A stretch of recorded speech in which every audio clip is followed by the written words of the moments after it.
Assalamualaikum warahmatullahi wabarakatuh. Perkenalkan, nama saya Eko Rudianto. Saya dari S1 Pendidikan Fisika angkatan tahun 2019. Ya, di sini saya akan menjelaskan apa sih hakikat belajar dan pembelajaran. Ya, belajar dari pengertian sendiri merupakan perubahan perilaku yang terjadi secara bertahan lama atau kontinu dan adanya suatu pengalaman. Perilaku ini meliputi perilaku kognitif, afektif, psikomotorik, dan sesuatu yang dapat kita lihat. Jadi dari pengertian belajar sendiri seperti itu, atau bisa disebut berorientasi pada sebuah proses perubahan perilaku. Itu kalau belajar. Sedangkan pembelajaran sendiri merupakan proses interaksi peserta didik dengan pendidik dan sumber belajar pada suatu lingkungan. Kalau dilihat dari pengertiannya, di sini ada 3 aspek atau komponen, yakni peserta didik, pendidik, dan sumber belajar. Selanjutnya adalah suatu lingkungan belajar. Jadi dalam pembelajaran nantinya tidak lepas dari 4 hal ini. Selanjutnya komponen pembelajaran. Nah, ini yang paling penting. Pembelajaran itu dapat terlaksana apabila terdapat komponen pembelajaran. Yang pertama adalah pembelajar, yakni orang atau seseorang yang belajar. Ini bisa disebut siswa, murid, mahasiswa. Kalau di agama Islam itu bisa disebut santri dan lain sebagainya. Terus kemudian yang kedua adalah pembelajar, yakni orang yang bertugas untuk mengasih materi, itu sebagai orang yang mengasih pembelajaran itu sendiri. Ini disebut guru, dosen, instruktur. Selanjutnya adalah tujuan. Tujuan ini merupakan suatu hasil yang ingin dicapai dalam suatu proses pembelajaran. Yang keempat adalah materi. Materi ini adalah bahan yang disiapkan secara sistematis untuk memperoleh hasil belajar. Yang selanjutnya kelima adalah strategi, yakni cara mencapai tujuan belajar. Cara untuk mencapai tujuan belajar ini terdapat cara, ya. Kalau mungkin di tingkat SMP atau SMA itu bisa disebut kurikulum. Kalau di mata kuliah bisa disebut RPS, rencana pembelajaran semester. Kemudian yang keenam ini adalah media. Media ini merupakan segala hal yang digunakan sebagai penyampai pesan pembelajaran. Nah, media ini sendiri sangat berpengaruh terhadap proses pembelajaran.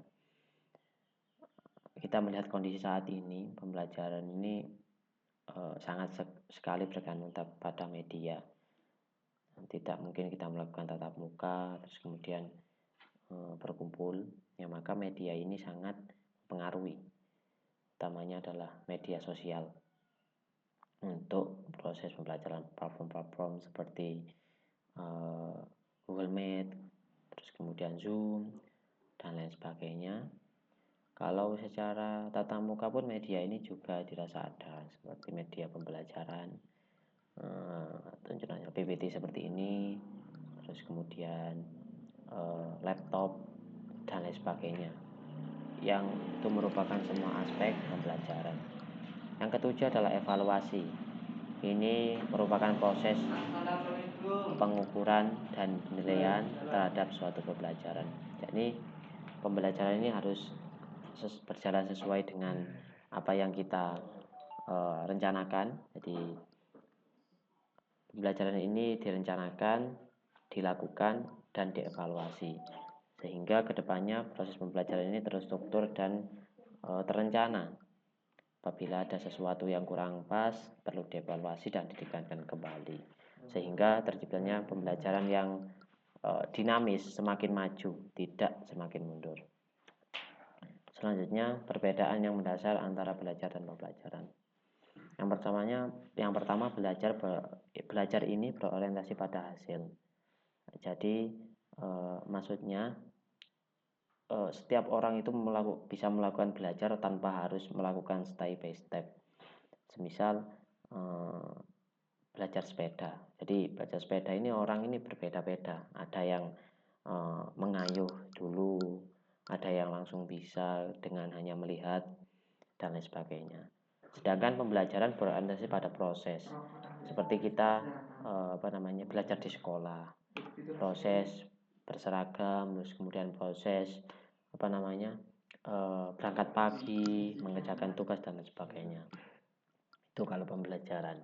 Sedangkan belajar mengacu pada perilaku, yang kedua belajar mengacu pada perilaku, sedangkan pembelajaran mengacu pada proses belajar. Belajar ini mengacu pada perilaku. Jadi dari belajar ini terbentuklah perilaku, terbentuklah sikap, terbentuklah karakter. Sedangkan pembelajaran ini ya seperti tadi, mengacu pada proses untuk bisa mencapai tujuan pembelajaran. Yang ketiga, belajar bisa dilakukan secara individu. Jadi bisa di rumah, bisa sendiri, autodidak dan lain sebagainya, kapanpun. Ya, jadi ini secara umum. Belajar makan seperti hanya bayi dan lain sebagainya, dan dimanapun. Sedangkan pembelajaran merupakan suatu proses yang terencana. Jadi pembelajaran ini ada seperti tadi, ada 7 komponen tadi. Kita kembali, itu ada pembelajar. Jadi kita harus mencari pembelajar, dan itu lebih dari 1, lebih dari 2, sampai dengan jumlah yang efektif. Kemudian pembelajar ini adalah hal yang paling penting, karena guru, dosen atau instruktur, kalau di Islam itu namanya ustadz atau ustazah, jadi harus ditentukan dan sangat mempengaruhi. Kalau guru seperti ini, kapasitasnya seperti ini, tujuan, materi, strategi dan lain sebagainya. Ini merupakan